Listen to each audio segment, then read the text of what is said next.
Okay. So I'll get Howard over there and talk 2 minutes. Yeah, this is just not theoretical, purely a factual question. It's always puzzled me, how is the Zeitgeist movement actually funded? Okay, this is a great question, and it's funded through, it's not funded actually in any way at all. The original films which came out, the original film, Zeitgeist Movement, was a project by the guy, funny enough, you'll laugh at this, Peter Joseph is a trader on the American stock market. It's American exchange, and so he understands this money business quite well. And he made a film which was it was like a college project about indoctrination, and basically about the way we are led down these paths in religion, in politics, and things like this. And it's a great film if you look at it like that. Unfortunately, what it's done is made people think that the Zeitgeist movement is about 9/11 conspiracy theories and often anti-religion. I mean, to the point at which I was going to introduce us as a anti-Semitic, Luciferian cult of communism. Yeah, absolutely.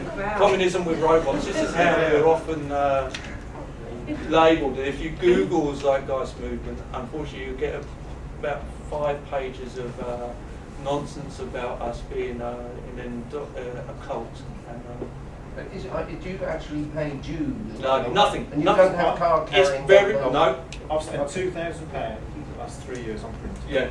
I mean, what for the Zeitgeist? yeah, absolutely. I mean, if anybody ever asks me for money, I'm not charging. Sorry, You don't have tithing like ESWP or anything? no, No. nothing. And in fact, it was one of the most important things for me when I discovered it. I was waiting for the time when they were going to say, you know, you can buy this off us, and here's our range of things. You know, if you want, there is, you can buy a DVD if you want to, but everything is available for nothing. If it's available on YouTube.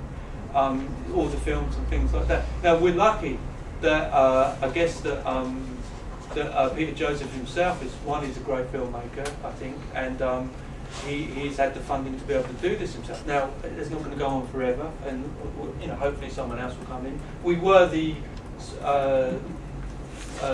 called the activism arm of the Venus Project at one stage, and although again there was falling out, as there always is, you know, we're human beings. And they wanted to fund a film. They wanted to ask contributions from the members of, or the subscribers. We don't even have members. We don't have memberships. It's a train of thought. That's all it is. There's nothing to sign up to. There's no certificate. There's nothing. You can't give it up. It's just a train of thought. You either agree with it or you don't. Could I interrupt? Sorry, no, sorry, please. No, there's other people on the No. Move on, actually. Yeah. So, yeah, we've only got 20 odd minutes left in the meeting.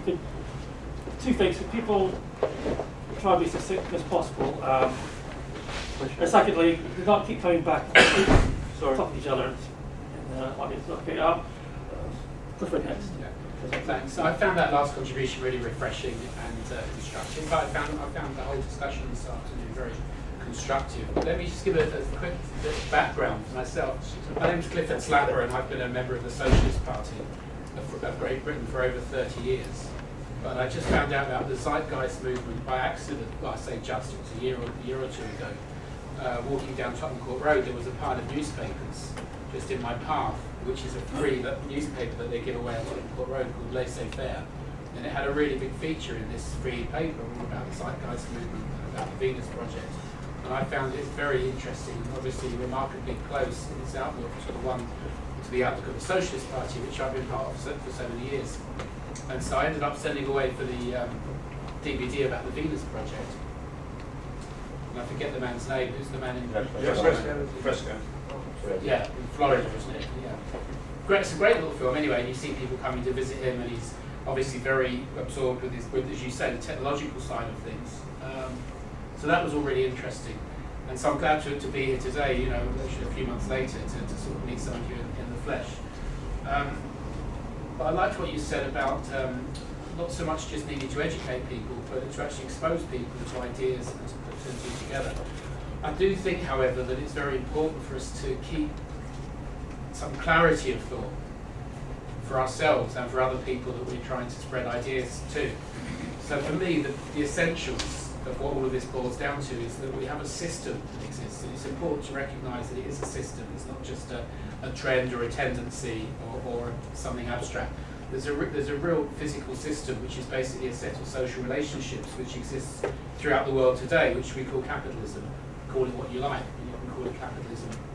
In its private forms or even its state-controlled forms. And that system exists in every country in the world today. And it makes a lot of enemies.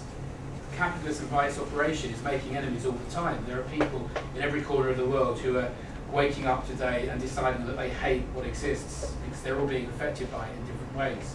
The problem we've got as people who are serious about changing the world is that all of those enemies that it's making are very isolated, and they're having separate issues thrown at them. So you're getting people who hate the fact that capitalism has just thrown them out of work or whatever. It's other people who are starving to death slowly and painfully. Other people who are being forced into war. But what we as people who believe that we've gone a stage further need to do is we need to spread the idea that it all joins up, it all connects, and it is one system, not just one part of the systems we need to impose. Secondly, we've got the alternative of socialism, which has been discussed here. There hasn't been time to go into it in great detail, but we've heard about a world without money, without property relationships, and that's something that needs to be pushed in whatever way we can, through the written word, spoken word, and so on. Again, with clarity, there is a real alternative, which is a world without money. Third and finally, we need to be very clear about how we get from A to B, if we're going to take on ourselves the job of spreading ideas to other people. So what are we going to tell people about how we get from A to B? I think the essential we need to really focus on is that there's one thing missing at the moment in getting from A to B, and that is huge numbers of people who are serious about doing it. It's a massive ingredient that's clearly missing.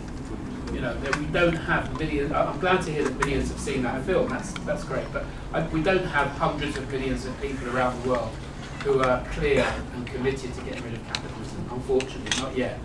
And as I say, you can see the jigsaw starting to take place. But we need to connect that together, and we need to actually, yes, call it education or exposing people to ideas or making connections. That's what we need to do. But the reason why it's important for organisations like ourselves to have more debate and more discussion, and not to sweep under the carpet what differences might exist, is because of clarity. There has to be clarity, both in this room, between ourselves, within each of our organisations, and in the ideas that we spread to other people. So I would just put in a plea for the commitment to changing the world, getting socialism, but above all the commitment to having clarity of thought.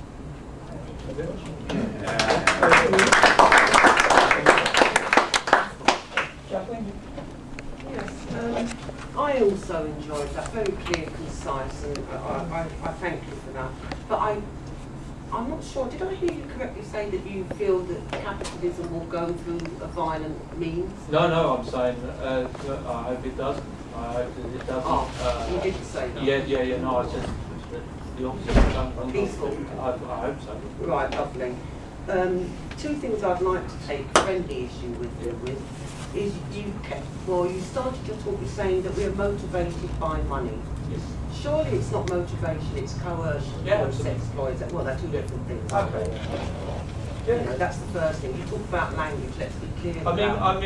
Yeah, absolutely. You're Motivation. absolutely right. Well, I know I am. Not being funny. No, coercion. The whole thing is people do not go because they want to. They are forced to go to employment. You also use work and employment interchangeably. We go to employment. We don't go to work. We go to employment. Okay. We're This is employed. what I'm saying. This is why I'm talking about language, semantics. Well, it is important. It is very important. Take it You know, because we all work, whether we're going to employment, we do things indoors or for other people, voluntary. Yeah. I mean, this system couldn't manage without voluntary work, Okay. as you well know. That's all I really wanted to say. But the other thing is, we need a conscious amount of people. It's no good coming with a whole load of ideas which are nice and thing if they're not consciously aware that we are a class of people who have nothing. We will always have nothing if we don't realise that we are a class, and instead of individuals, we have to move, think and work as a class. Not ultimatums, but recognise our position. We're on our knees. and we will remain that way. But lovely. Something else. I'll come to you. Excuse me, do you want to speak? You don't. Oh, I have a quick question. I'm Denise from the States. Found you guys on Indie Media, and I really liked what I heard. Sorry for being so late. It's the best I could do. And I really like what you explained about the Zeitgeist Movement, because it's pretty. I've heard all those things that you've talked about. I was a former member of the ISO, and now just a student. But my question is I look around the room and I see lots of white people and lots of white males, and I just wonder what, if anything, if it's a coalition type of thing, or just the Zeitgeist Movement in general is doing about building women, people of color. Yes, yeah. I mean, it's a great question. I think that it's there is a debate. There is, especially Zeitgeist Movement. It tends to be because I'm guessing because it's there's a lot of stuff in it about technology, so it attracts the geeks. So you end up having this like male geek fest thing where people love talking. But I think that in recent times, especially over the last few months, we've seen. To be honest with you, it's not a question, and it's not something that has been raised much. There was big discussions about it on our forums before they were closed down before, about the role of patriarchy within the Zeitgeist Movement, the fact that it's not really recognised, the fact that there isn't. You see, Jacques Fresco, he said, there are no female problems, there are no black problems. He said there are just problems, they're human problems, and I understand what he means. But I think it's in a way it's a denial of the reality that we live in, to say that. And although the solutions are probably not going to come from recognising people as separate groups, but recognising a much more technical solution to us as humans, you know what I mean? But you're absolutely right. I think that it's something that is perhaps ignored, but I can understand. I don't think that it's consciously done, and I think that for us we're a new movement. And I think that it takes women perhaps to come in and point these things out to us, but I think that it will be something that is going to be addressed. Do you know what I mean? Because it will have to be, because it become far too obvious. You want to say? Well, it sounded like Jack Fresco got it right, actually. What we've got is human problems. Yeah, absolutely. No, I agree. Yeah. Okay. Anybody else? Just to raise, obviously, you talk about, you mentioned obviously other rights, but also about the technological solutions. I mean, the citing method of social concern. I mean, you talk about the way to get there, but just to mention about how the planet's a system. We've got a system manage it, and that's my view. Yes. And it is outside politics. Yes. I think it is. I mean, politicians aren't problem solvers; they're problem creators. Yeah. And I mean, that's the important thing I think that we've got in that sense. And I think that is linked in with the whole balance of everything else. And just to add as well, you talk about politicians, you've got to remember about the global cabal. There are puppet masters, corporates, specialist families, sort of Vatican City, London, etc., etc. They are puppeteering everything. I mean, I think they puppeteer the politicians. That's what I'm learning over the last 6 years. To do with your fiction, your person. I mentioned to some guys here, Chomsky's the only intellectual at the moment that's recognising your person, and it's in his book Occupy. The person not being you, it's your legal fiction to act in the corporate world. Bizarre, and it's linked into the money system. But the whole thing with the Secretary Trust with the Vatican, I mean, it's quite bizarre that the Pope Boniface in 1303 was gifted the planet as his representative on Earth. But it may sound bizarre, but it's actually no different to me owning a house and saying that's my ownership. How the hell can you fund anything? Yeah, I think all these things are really significant, and I think that it is really good to understand them, especially the idea of our sovereign identity and things like this. But the trouble is that what I find that when you talk about these things with people like lawful rebellion and people like this, they're so concentrated on that aspect of these things that they don't. That's all they're worried about, and often it draws in people who want to get off of their speeding tickets, who don't want to pay their council tax and things like that. And so you're talking about these things, and I find that there's a lot. is if you're talking about political solutions within one small aspect, without widening it out to take into account, you know, the wider psychological aspects of how we think about what we're doing, then it just becomes, you know, one small goal. And once you've overcome that, they believe that that's it, that's all we've got to do. And it's not, it's much more than that, you know. And so it becomes a distraction. And especially with the Zeitgeist Movement, it becomes a way of whipping us as well, because people say, oh, well, all you're obsessed with is these conspiracies and these different things. And I think you're right. You have to understand it, but it's not the thing to focus on. Yeah, but by coincidence, the current issue of our paper, the Socialist Standard, is devoted to these irrational ideas, and one of them is that capitalism is run by some conspiracy, that there's some elite. I don't know whether they're the Elders of Zion or the Illuminati or something like that. I mean, that is just as much nonsense as some of the other stuff that's been said. But I mean, these views are popular today, probably because people aren't in control of their destiny, and they can't imagine that this is happening because of some impersonal economic laws of the capitalist system. So they tend to personalise it and think that there must be some group of people behind what is happening to them.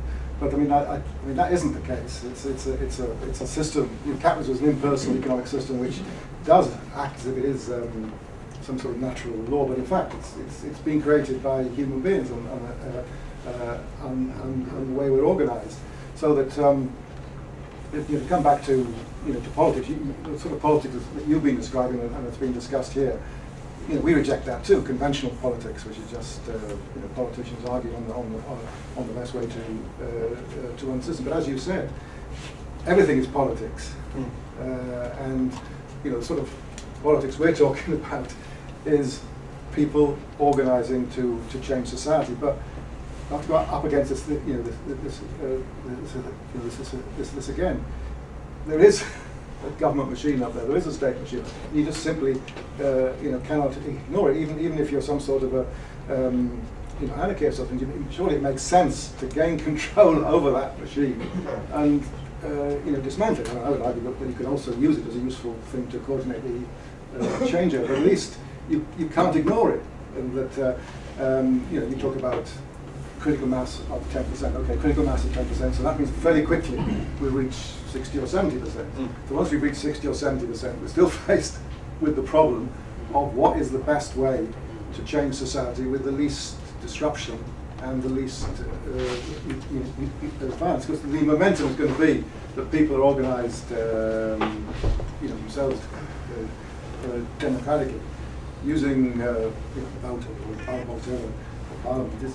Which is just a means, a temporary means, which as soon as it's been used, we'll have a world in which the resources of the world are the common heritage of all, and we have the administration, the scientific management administration of the world's resources for the benefit of the world's people. But I mean, it's true that we have to convince people, and it's a question of communication. And it's fair enough to stop at that point and say it's up to people to decide how they proceed from then onwards.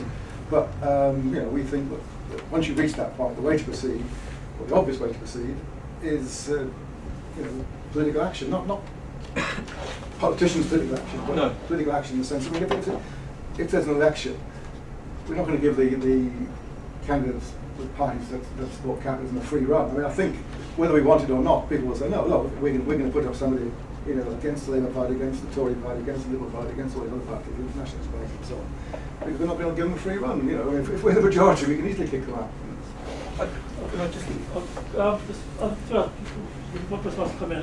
John, you want to come back? I just wanted to make one quick point. Okay, I think that the only thing that I would suggest is the reason why I would reject that way of going is because if you understand that it's a systemic problem, that the system itself doesn't allow you to because of the way it's structured, because of the beliefs that underpin it. If you can't get into power because of the systemic thing, then it's I suppose a dead end alley to point yourself in that direction. But again, there are people, a lot of people within the Zeitgeist movement disagree with my point of view now, and if they're right, they're right. You know, we can't stop them. There's no way of stopping them within the movement because it's not a movement which is like that. Thank you very much. We've only got 5 minutes to a scheduled time. I don't know if we're able to overrun, but anyway, I'll just think about a couple more contributions. But, actually, I just wanted to make a point about sort of the nature of money, really. Obviously, we've had two different opinions here. First of all, the Zeitgeist movement saying basically money or money through debt is the fundamental problem, really, and everything else arises from that. I don't buy into that, incidentally, but when it comes to the Socialist Party, you could almost get the idea that money is like almost neutral. It's just a means of exchange, you know. It's sort of, it's all intents and purposes neutral, and we're talking about property and class relations, you know, which are obviously the fundamental thing that we're talking about here. But I think that money takes on its sort of own dynamic. We have it, and it takes on its own dynamic in society. And what happens then? It sort of creeps into every sort of human relationship we have. Everything becomes monetized, even down to sort of family or your partner, your spouse. You know, dealing with everybody else. Everything becomes a monetary transaction rather than a human interaction, so to speak. And there's one other thing that, at least one other thing that it does as well, is that it seems to mask the true nature of those human relationships. So, for instance, I can employ little children, to rake through garbage for 12 hours a day, you know, and I can call it a recycling business, and I can pay them a fair day's pay for a fair day's work. You know, I'm giving them money. If that's what their work is worth, and that's fine. That's fine by according to the economic system, according to the monetary system. But of course it isn't. It's gross exploitation here. It's super exploitation if we want to use that kind of term. You know, it's basically slavery. It's not even really wage slavery because, you know, it's nothing really. I could go out to the cash point machine, take out a load of money, and I could, if I wanted to, I don't incidentally, go and buy a prostitute, a woman, for a certain length of time, yes, and use her services. Okay. Now I'm paying her what the market says that her services are worth. And that's fine, isn't it? Well, no, it's not. You know, it's exploitation, it's sexploitation, and that's the fact that it's rape, because she wouldn't be having sex with me if it weren't for the fact that I'm paying. So that's the other function of money, I think. At this stage, what we'll do is take a couple more, one or two more, and then two speakers who can sum up very, very quickly. Okay. When I was in the Socialist Party for 20 years, and when people asked, well, what's your alternative to capitalism? We used to say, well, we have some practical proposals, but it's up to the people themselves to decide at the time when they want to create such a society. What do you say now? Because I don't remember socialists saying, well, what we need to do is to set up a resource-based society. Or what the term I prefer is a natural law economy, because it means we need to align ourselves with the natural planetary processes, the symbiotic nature of all of the interdependent components of a system within systems. All of this has to be integrated, and I think that's quite a strong argument to use when people say, what's your alternative? Because of the growing awareness of climate, environmental malfunction. a fully worked out model of how it could be is the Venus Project, Jacques Fresco, utilising a whole range of technologies and saying, look, this is how it could practically be implemented now. Although emphasising that the actual nature of an RBE will be decided by the people themselves. So, to what extent does the Socialist Party talk in those terms? Because it seems like a strong argument to me. Yeah, just a very short comment. The speaker up there said about the system doesn't allow. So my short comment is, well, who runs the system? Who is it that does all of the work in every sphere? It's members of the class that stand to gain most by the abolition of capitalism. Yes. Yeah, I'll take one more. Did you want to speak? Oh, I'll take one over there. We've been here talking about all of these ideas, discussing them. What I would like to ask is to everybody here right now, what are we going to do when we leave this place to really start implementing these ideas on a daily level? I mean, we can come here and talk, I mean, forever really. What are we going to do in our daily lives to start to implement these ideas that we've been so, I don't know, so vehemently discussing? That's just the point. Can I answer it? No, wait. Well, can I just briefly say to this, and I don't want to sort of sound too facetious, but kind of, you know, one of the reasons why we can't devote all our time to running society is because we find ourselves in the society we live in, and as Jacqueline pointed out earlier, we are compelled to sell our labour power in order to live. Yeah. You know, and that's one of the main reasons. All right, you know, you can do various things like kind of trying to organise in your workplace, for example, but you know, also in the rest of your time, you can educate yourself, you can educate others, and you can begin to start organising your own emancipation with your fellow workers, if I'm going to be allowed to permit to use such ancient kind of phrases. You know, of course, what we're doing here is, I say my ideas, you say your ideas, we come to an understanding. That's dialectics, isn't it? and hopefully it evolves. That's dialectics, you know. Right. So the old German geezer with a beard wasn't so wrong after all, in some senses. Okay, we've come to 5 o'clock, so officially we can end, but nobody's kicked us out yet. Does anybody, just one more quick one, anybody, has there anything quickly? Anybody's got, really wants to have? Well, I you know, I'm nearly 50 years old, and every day of my life has been a frustration. I haven't been working for 30 years. I haven't been paying taxes. But then I have lived a life of insecurity because I've got 4 children.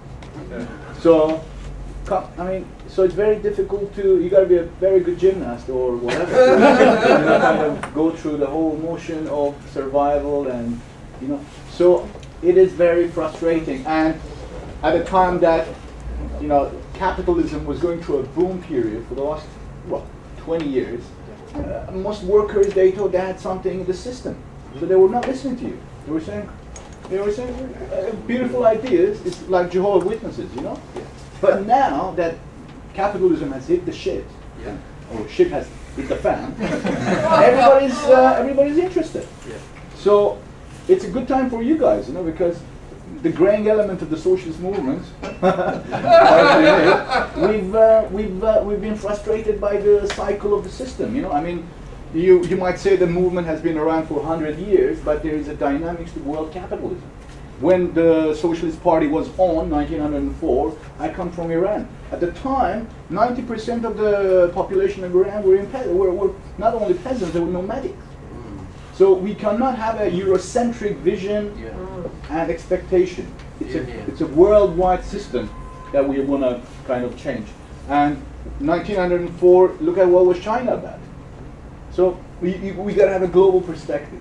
And let's use that frustration creatively. Really, apart from stealing and doing things to survive. Yes, okay. Finish that. Okay. Right at this point, we're going to do this. Ask the speakers to sum up. To give some up. Start with. I just want to answer your point on one question, which you said there are obviously lots of things practically you can do as well. We have transition networks, we have hydroponics, aquaponics, things. You can get involved with those things. The technology that is going to be needed to undermine the systems, the capitalist systems, they're the things that we can work on practically now, and you can learn these technologies, these things. You can do them on an individual basis within your house. There are lots of different networks now which are trying to show a different way of living on a day-to-day basis. And we can do those things. I think that its role and function, in terms of the Zeitgeist Movement and perhaps the Socialist Party, I don't know, but the role and function of the Zeitgeist Movement itself is to spread the ideas, and to get the ideas out there. Then, once you've got those ideas, you can then look at the many other different groups and other organisations who are doing those practical things on a day-to-day basis if you want to get to grips with things, rather than just thinking about it. So I think they're there, Okay, sorry. Could you make just that notice the Sheffield Brothers place is coming soon? Yeah, we gotta go. So we go. Yes, We gotta go outside and face the shit. The system works based on our compliance. Yes. If we obey, and we are forced to obey because we need the money to, this is this form of coercion that has been highlighted earlier, which is very true. But we are also at the same times in which actually more and more people feel disenfranchised and abandoned by the system. These are unprecedented times. It seems like the system is anyway self-destructing in its present form. So we don't even need, to infiltrate the institutions because actually the system is rotting from inside. What we need to do is to remove our compliance. We have to lose consciousness of the tyranny. We don't need to petition for freedom. We don't need to petition for, sustainability. We just have to disengage from the system through the power of community, getting together, stopping buying, keep on consuming. Let's instead buy second-hand or not buy, share more. The system relies on our cyclical consumption, and now we're getting into that. So we can jam the system to more community and less participation. Okay. Adam, do you want to say the purpose of this meeting was to organise an exchange of views between two groups that have reached more or less the same conclusion by almost completely different groups actually. I mean, they come from the criticism of the banking and monetary system. We come from the labour movement and so on. But we've reached the same conclusion. Now, to answer the point here, there is a question of language here. I mean, we call ourselves socialists now. If you are socialism in the original sense, but socialism's got a lot of baggage associated with the Labour Party and Russia and stuff. But you offer us a choice between two alternative descriptions. One is resource-based economy, and the other is natural law economy. Well, if that's the choice, I'd go for resource-based economy, because that's what, in fact, we're advocating. We're advocating organising the economic system, organising the production, distribution of wealth without money. In other words, on the basis of doing accounting and so on in physical resources. It's calculation in kind. And the fact we've actually got a pamphlet over there called Socialism as a practical alternative. But I could go on and on, and probably should go on and on, but people want us to go out. Oliver will say the place where this discussion can continue, because there's a drinking place down the end of the road there. But okay. We can always carry on in the street, actually. Okay, I'm sorry if over our time. Seriously. Anyway, thank you all for coming today, and thank you for your contributions. Thank speakers, particularly Andrew and let's go and